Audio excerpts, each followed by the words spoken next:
좀 넘겨서 23장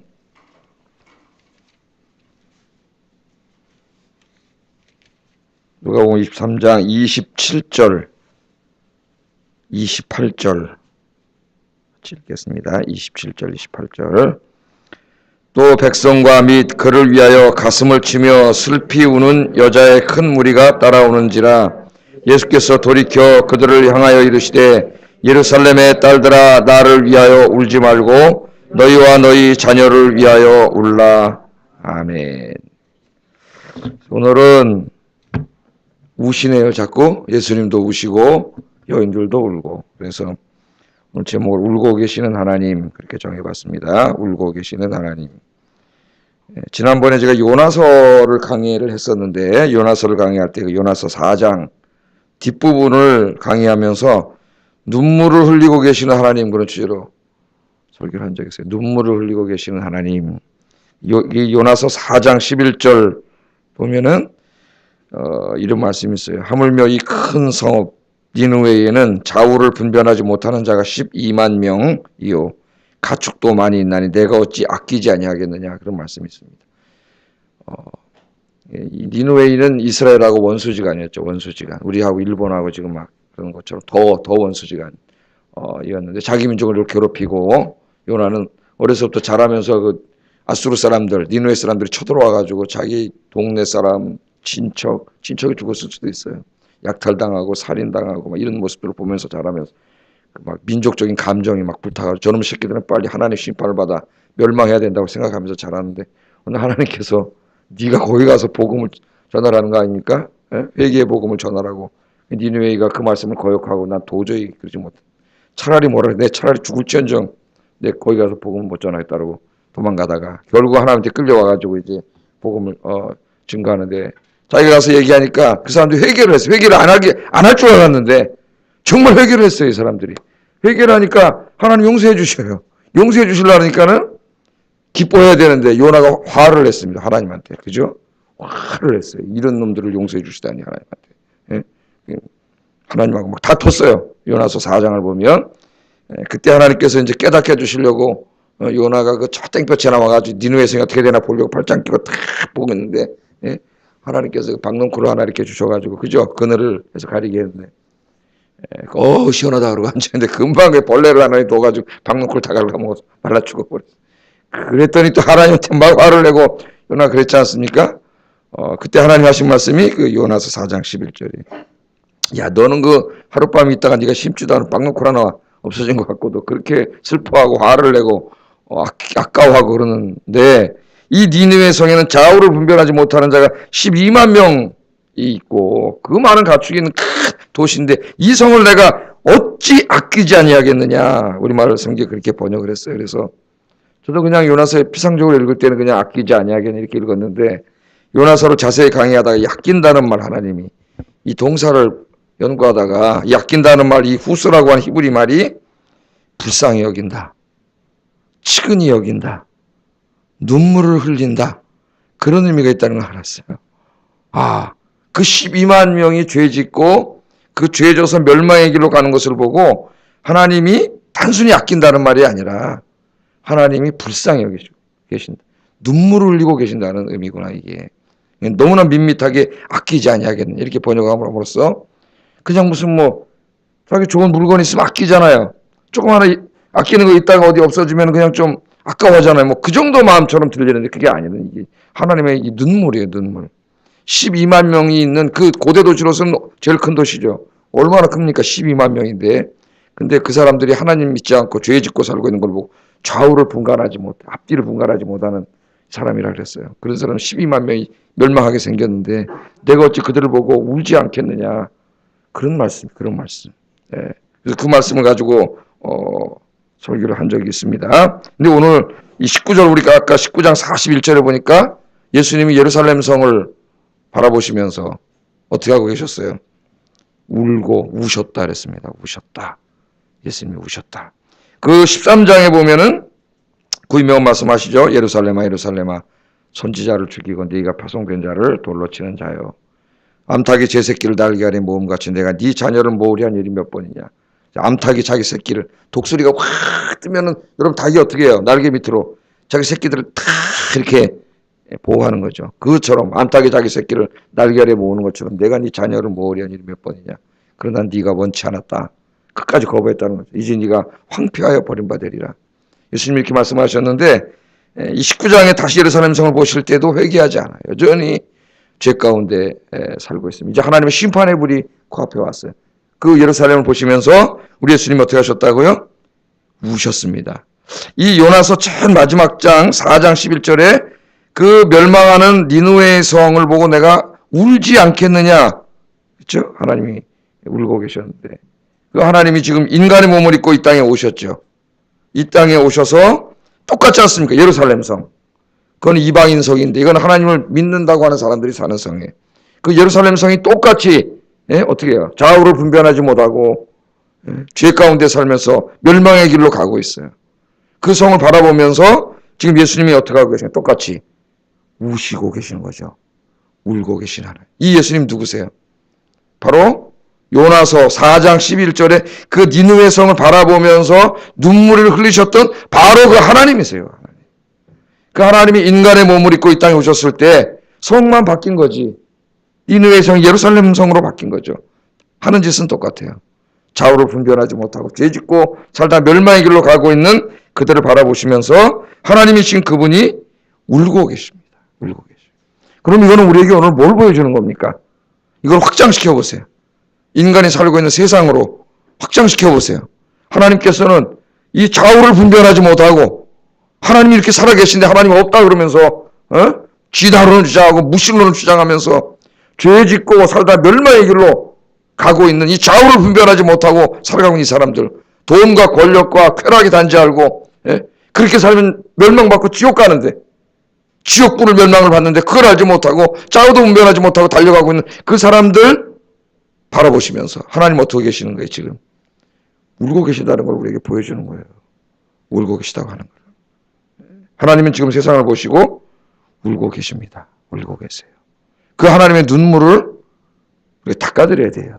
하나님의 눈물. 왜? 멸망의 길로 가고 있는 그 사람들이 누구예요? 다 하나님의 자식들이에요. 하나님의 자식. 하나님의 형상으로 하나님이 만드신 하나님의 자식들입니다.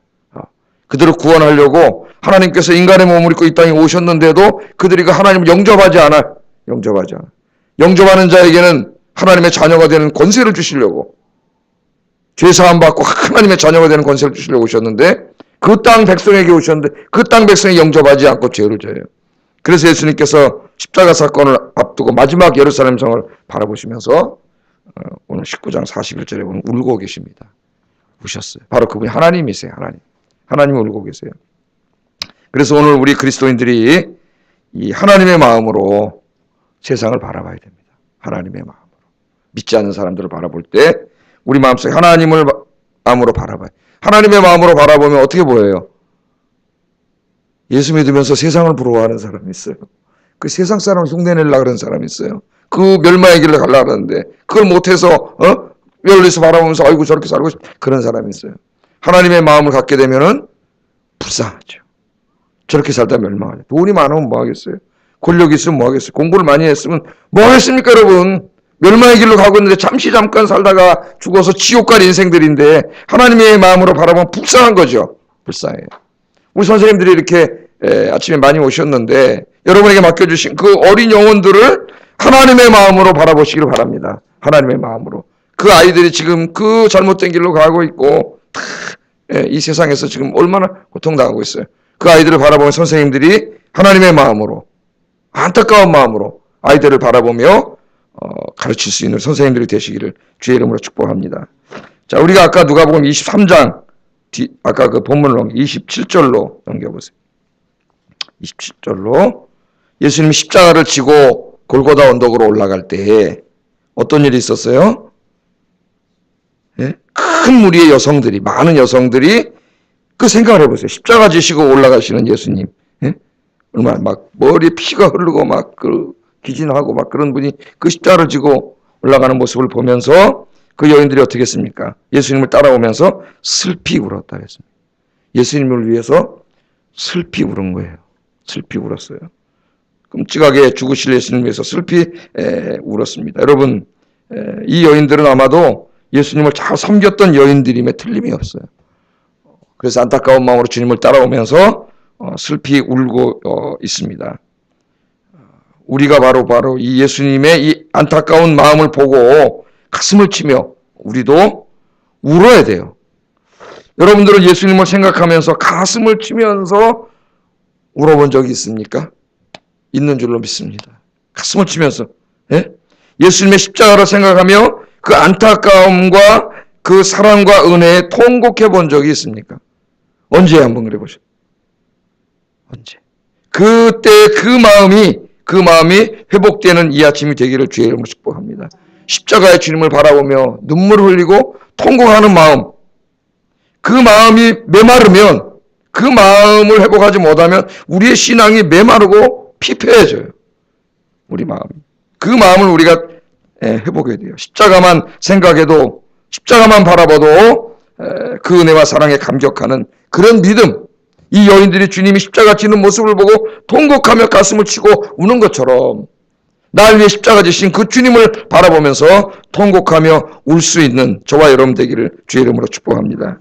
그런데 예수님께서 그 울며 자기를 따른 여성들을 보시고 그 십자가를 진짜 뒤를 돌아보십니다. 뒤를 보시면서 뭐라 그러셨어요? 28절 한번 읽어보겠습니다. 시작.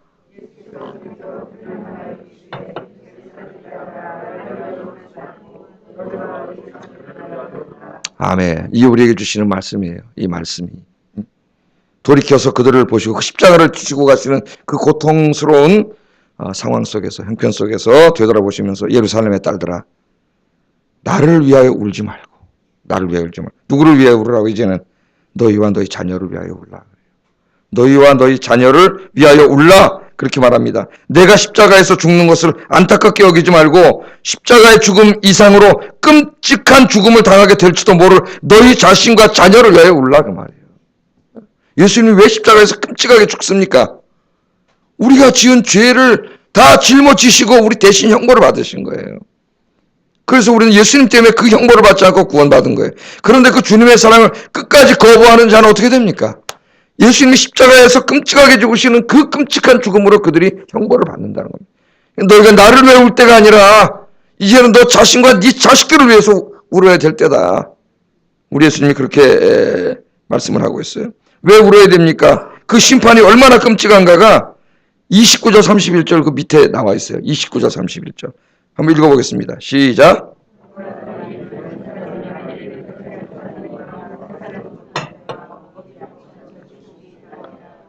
그때 사람이 산들을 대하여 우리 위에 무너지리라 하며 작은 산들을 대하여 우리를 덮으리라 하리라. 푸른 나무에 너희같이 하거든 마른 나무에는 어떻게 되리요 하시니라. 아멘. 왜 울어야 됩니까? 왜 우리가 자식들을 위해서, 여러분 맡겨준 그 어린 영혼들, 그 어린 영혼들을 위해서 왜 울어야 되고, 내 친구들과 이웃들을 위해서, 우리 가족을 위해서 왜 울어야 합니까? 회개하지 않으면 29절 31절에 일이 벌어져. 이 말씀을 보세요.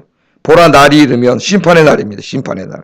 사람들이 말하기를 잉태하지 못하는 이와 해산하지 못한 배와 먹이지 못한 젖이 복이 있다 그래요. 여러분 평상시에는 누가 복 있는 자예요? 잉태하지 못한 자가 복 있는 자가 아니라 잉태하는 자가 복 있는 자예요. 아이를 젖먹이는 자가 복 있는 자입니다. 그런데 이 심판의 날에는 어떤 날 거꾸로 돼요. 상황이 역전돼요. 아이를 갖지 않은 여인이 아이를 가진 여인보다 어때요? 더 복된 날이라는 거예요. 왜? 전쟁이 났다고 한번 생각을 해보세요, 여러분. 그럼 어떻게 되겠어요? 아이를 외고 임신한 여인이 얼마나 고통을 당하겠어요? 이 심판의 날이 바로 그런 날이 된다는 거예요. 그런 끔찍한 날이 된다는 것을 우리에게 가르쳐 줍니다. 또 산들을 대하여 명하기를 우리 위에 무너지리라. 우리를 덮으라 할 것이다. 사람들이 그래요. 왜 그렇습니까? 그 심판의 날에 두려움에 떨면서 서서히 고통당하느니 차라리 산이 꽉 무너져 버려서 빨리 죽었으면 좋겠다. 그런 말이에요, 이 말이. 예? 너무 두렵고 무서운 날이기 때문에 그 심판의 그 그림자가 다가와서 그 두려움에 떨면서 그 죽음을 기다리느니 빨리 산이 확 무너져가지고 우리가 죽으면 좋겠다 할 정도로 그 심판의 날은 무서운 날이라는 것을 보여주는 거예요. 우리 예수님. 왜 우리가 울어야 되는지를 보여주는 겁니다. 그 다음에 뭐라 그래요? 푸른 나무도 이같이 했거든. 푸른 나무는 예수님이에요. 하나님의 아들도 인간의 죄를 짊어지고 죽으실 때는 이렇게 끔찍하게 심판을 받으시는데 하물며 마른 나무인 너희들일까 보냐. 너희들. 그날의 그 사랑을, 그 십자가의 사랑을 끝까지 거부한, 외아들을 주신 하나님의 사랑을 끝까지 거부한 죄인들일까 보냐 이거예요. 외아들도 저렇게 하나님이 죄를 짊어지고 죽을 때는 심판하시는데, 그 심판의 날이 엄청나게 두려움과 고통과 무서움의 날이 될 것을 우리에게 보여줍니다. 그래서 울어야 돼요. 왜? 예수 믿고 죄사함 받고 구원받지 못하면 다 그렇게 될 수밖에 없기 때문에, 예? 우리가 그들을 위해 울어야 된다. 나를 위해 울 때가 아니다. 지금 니네가 나를 보고 슬프겠지만 이제는 돌아가서 나를 위해 통곡하고 울었던 그 눈물로 너 자신과 네 자식들을 위해서 울어야 돼. 울어야 돼. 지금 그렇게 예수님 말해요. 이 예언이 실제로 이제 이 예수님 말씀하시고 40년 후에 역사적으로 성취됩니다. AD 70년에 로마의 타이투스가 군대를 몰고 들어와가지고 130만 명, 이 성에 살고 있던 130만 명이 유대인들이 몰살당합니다. 몰살. 이 말씀이 그대로 이루어져요. 1차적으로 예루살렘에 몰살된. 그러나 이 주님의 말씀을 믿고 예수 믿고 가족을 울면서 기도해서 구원한 사람들은 다 구원을 받았어요. 왜? 예루살렘 멸망에 대한 주님의 말씀을 믿었기 때문에 이 교회 역사가들에 의하면은 그리스도인들은 다 탈출했어요. 이미 예루살렘 성 밖으로 나갔어요. 나머지 사람들만 예수 안 믿은 그 사람들만 모여가지고 끝까지 결사항전하다가 끔찍하게 다 죽어버렸습니다. 그 예루살렘 성에서. 단지 AD 70년의 일로 성취되고 끝나는 게 아니에요. 이 예루살렘 성의 멸망, 이 예언은 앞으로 있을 종말의 심판의 모형이에요. 모형. 그 예루살렘의 이야기를 통해서 앞으로 있을 그 종말에 오늘 주님이 갑자기 주님이 오신다. 그때 이루어질 사건을 보여주는 거예요. 그때 이 주님의 사랑을 끝까지 거부하고 믿지 않고 죄 가운데 살던 이 사람들에게 이 무서운 일이 벌어진다는 겁니다. 언제 주님이 오실지 몰라요. 그래서 우리가 어떻게 해야 돼요? 예? 어떻게 해야 됩니까? 울어야 돼요. 울어야 돼요. 예수님이 우신 것처럼, 하나님이 우신 것처럼 이제 그들을 끌어안고 울어야 됩니다. 우리 선생님들이 나에게 맡겨준 양들을 끌어안고 우셔야 돼. 통곡하면서 울면서 그들이 주님 앞으로 돌아와 예수 잘 믿고 구원받고, 예? 하나님 쓰시는 일꾼이 되도록 여러분 통곡하며 우시는 여러분 되시기를 주의 이름으로 축복합니다. 나에게 주어준 내 가족들과 믿지 않는 가족들, 친척들, 내 친구들, 이웃들, 그 사람들을 이제 바라볼 때에, 나에게 맡겨진 영혼들 바라볼 때에 여러분 하나님의 마음으로 바라보시기 바랍니다. 아버지의 마음으로. 하나님 누구세요? 우리 아버지세요. 우리 아버지. 아버지의 마음으로. 그들을 보고 우셨던 12만 명의 좌우를 분별하지 못하는 사람들을 불쌍히 여기시고 눈물을 흘리셨던 하나님, 그들을 구원하기 위해 인간의 몸을 입고 이 땅에 오신 하나님, 멸망받을 그 사람들을 바라보면서 눈물을 흘리셨던 그 하나님, 그분 예수님이시죠. 그 하나님의 마음으로 세상 사람들을 바라보고 이 세상을 바라보고 나에게 맡겨진 영혼들을 바라보는 저와 여러분 되시기를 주의 이름으로 축복합니다. 그래서 오늘 아침에 옛날에는 찬송을 못 불렀지만 오늘 좀 부르려래. 우리 같이. 그 바로 이 찬송이죠. 아버지, 당신의 마음이 있는 곳에 나의 마음이 있기를 원해요. 아버지, 당신의 눈물이 고인 곳에 나의 눈물이 고이길 원해요. 아버지, 당신이 바라보는 영혼에게 나의 두 눈이 향하길 원해요. 아버지, 당신이 울고 있는 어두운 땅에 나의 두 발이 향하길 원해요. 나의 마음이 아버지의 마음 알아 내 모든 뜻 아버지의 뜻이 될 수 있기를, 나의 온몸이 아버지의 마음 알아 내 모든 삶 당신의 삶 되기를. 우리 찬송하겠습니다.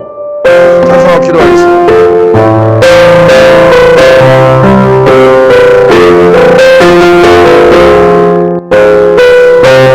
울고 계신 하나님의 마음을 생각하면서 당신의 마음이 곳에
당신이 바라보는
하나님, 당신의 마음이 있는 곳에 나의 마음이 있기를 원합니다. 아버지, 당신의 눈물이 고인 곳에 나의 눈물이 고이길 원합니다. 아버지, 당신이 바라보는 영혼에게 나의 두 눈이 향하길 원합니다. 아버지, 당신이 울고 있는 이 어두운 땅에 나의 두 발이 향하길 원합니다. 나의 마음이 아버지의 마음 알아 내 모든 뜻 아버지의 뜻이 될 수 있기를, 나의 온몸이 아버지의 마음 알아 내 모든 삶 당신의 삶 되기를 하나님 그렇게 살게 해주세요. 아버지의 마음으로 세상을 바라보게 하시고 나에게 맡겨진 양들을 바라보게 하시고 아버지의 눈물이 있는 그곳에 나의 눈물이 있게 하시고 아버지가 눈물을 흘며 바라보는 그 영혼에게 나의 눈이 향하게 해주세요. 기도하겠습니다. 사랑하신 아버지 하나님,